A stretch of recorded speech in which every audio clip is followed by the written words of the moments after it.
ये कहानी एक लालची सेठ की। एक गांव में एक बहुत ही लालची सेठ था। वो लोगों को ठग के, लोगों को रुला के पैसे कमाता था और इस तरह बेईमानी करके वो अमीर तो बहुत बन गया था, लेकिन उसकी कमाई से कभी बरकत नहीं होती थी और ना ही उसके मन में कभी शांति और सुकून रहती थी। उसकी कमाई कभी बीमारी पे खर्च हो जाती थी, कभी चोरी हो जाती थी या फिर फालतू के कामों में बर्बाद हो जाती थी। यानी कुल मिला के बात ये थी कि एक हाथ से पैसे आते थे और दूसरे हाथ से बिना वजह के खर्च हो जाते थे। उस सेठ की एक पत्नी थी जो बहुत ही धार्मिक विचारों वाली थी। वो पाप कर्मों से बहुत ही डरती थी।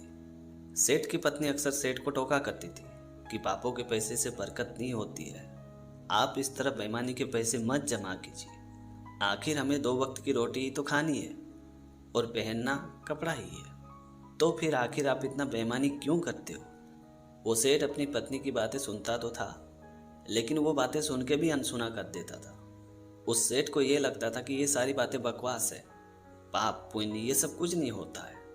और बार बार जब सेठ जी की पत्नी सेठ को ये सब बातें कहती रहती थी तो सेठ जी को बड़ा गुस्सा आ गया। उसने कहा कि ठीक है, तुम्हारी बातों में कितनी सच्चाई है ये मैं देखना चाहता हूँ। उसके बाद उस सेठ ने ईमानदारी से कुछ पैसे कमाया और उन पैसों से उसने एक सोने के सिक्के बनाया। उस सोने के सिक्के में अपना नाम भी लिखवाया और उस सिक्के को एक कपड़े में लपेट के एक रास्ते के चौराहे पर रख दिया और अपनी पत्नी से कहा कि देखते हैं, अगर ईमानदारी की कमाई में इतना दम है तो मेरी ये सोने के सिक्के बेकार में नहीं जाएगी। और ये बोल के सेठ जी अपनी पत्नी के साथ वापस अपने घर पे आ गया। उस कपड़े में लपेटे हुए सोने के सिक्के 2-4 दिन तक वहीं चौराहे पे पड़ा रहा। फिर एक दिन एक आदमी ने कपड़े में लपेटे हुए सोने के सिक्के को उठाया और एक तालाब में ले जाके फेंक दिया। जब वो कपड़े में लपेटा हुआ सोने का सिक्का पानी में गिरा तो उसे एक मगरमच्छ ने खा लिया और कुछ दिन बाद मछुआरे उस तालाब में मछलियां पकड़ रहे थे। तभी संजोगवश उन मछुआरों के जाल में वो मगरमच्छ भी फंस गया। फिर उन मछुआरों ने उस मगरमच्छ को पकड़ के अपने घर पे ले गया और जब उसके पेट फाड़ी तो उस मगरमच्छ के पेट से वो सोने के सिक्के निकली। जब उन मछुआरों ने उस सोने के सिक्के को देखा तो उस सिक्के में सेठ जी का नाम लिखा हुआ था। तो सभी मछुआरे आपस में बात करने लगे कि ये सोने के सिक्के तो सेठ जी की है, लगता है ये सोने के सिक्के बेचारे की खो गई है, हमें वापस कर देना चाहिए।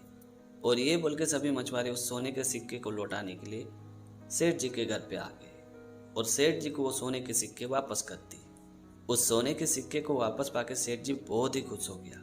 उसे अब यकीन हो गया था कि ईमानदारी से कमाया गया पैसा कहीं नहीं जाता है और बेईमानी से कमाए गए पैसे कभी नहीं फलता है। इस घटना के बाद सेठ जी के अंदर ईमानदारी की भावना जाग गई। उसके बाद वो सेठ बेईमानी करना छोड़ दिया और ईमानदारी से धन कमाने लगा। तो दोस्तों, छोटी सी कहानी में ये सिखाती कि अगर आपको लगता है कि किसी को रुला कर या किसी को ठग कर कमाए गए धन से आप सुखी रह सकते हैं तो ये आपकी सबसे बड़ी गलतफहमी है। इस तरह से कमाए गए धन सिर्फ एक हवा के झोंकों की तरह है जो एक तरफ से आता है और दूसरी तरफ से चला जाता है। ये कहानी एक सुखी जीवन की काफी पुराने जमाने की बात है। एक गांव के नजदीक एक संत जी रहते थे। अक्सर गांव के लोग अपनी समस्या लेकर संत जी के पास जाते थे तो संत जी उन लोगों की समस्या का समाधान बताते थे। जब लोग संत जी से मिलने के लिए जाते थे तो उपहार के रूप में, भेंट के रूप में प्रसाद, लड्डू वगैरह, फल वगैरह लेके जाते थे और उन्हीं चीजों से संत जी का गुजारा होता था। और एक दिन एक आदमी संत जी के पास आया और संत जी से कहने लगा कि संत जी, खुशी से जीवन बिताने का क्या तरीका है, आखिर हम खुशी से जीवन कैसे बिता सकते हैं। ये बात सुनते संत जी ने कहा कि एक काम करो, तुम यहाँ थोड़ी देर बैठो, तुम्हें तुम्हारे सवाल का जवाब मिल जाएगा। उसके बाद उस आदमी ने संत जी को प्रणाम किया और वहीं पे बैठ गया। थोड़ी देर बाद एक आदमी वहां आया और संत जी के लिए प्रसाद लाया तो संत जी ने सारे प्रसाद को खुद ही खा गया। उसके बाद वो आदमी वहां से चला गया। फिर थोड़ी देर बाद वहां एक दूसरा आदमी आया, वो उपहार के रूप में फल वगैरह लाया था। तो संत जी ने उस फल को लिया और एक कोने में जाके फेंक दिया। संत जी की यह हरकत देख उस आदमी को कुछ अजीब लगा। फिर वो आदमी वहां से चला गया। उसके बाद वहां पे एक तीसरा आदमी आया। उस आदमी ने एक भरे टोकरे में लड्डू लेके आया और संत जी को दे दिया।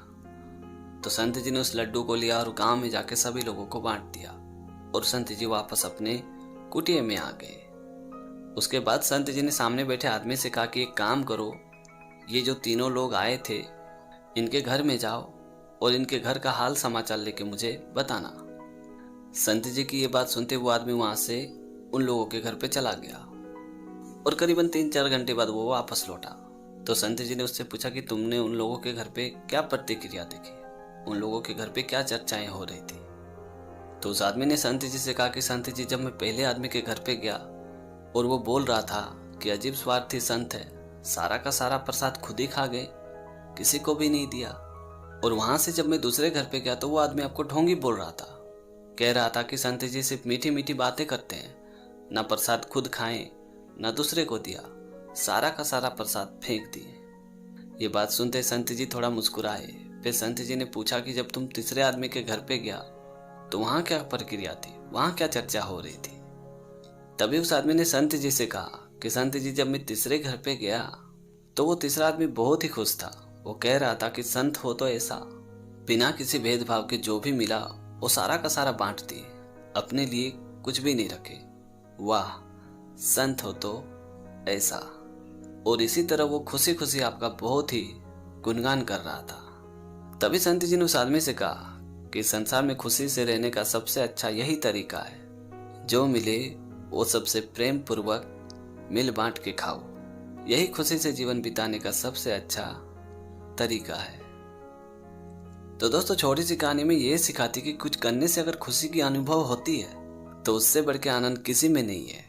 क्या ना कि खुशी को शब्दों में नहीं बयां किया जा सकता है। जब हम दूसरों की सेवा या सहायता करते हैं और जब वो प्रसन्न होता है तो उससे जो खुशी मिलती है वही सच्ची खुशी है। तो दोस्तों, आज की टॉपिक आपको कैसी लगी कमेंट करके ज़रूर बताना। और अगर आपने हमारे चैनल को अभी तक सब्सक्राइब नहीं किया है तो प्लीज़ यार चैनल को सब्सक्राइब कर देना, क्योंकि इस तरह का कंटेंट मैं हमेशा अपने चैनल पे लाते रहता हूँ।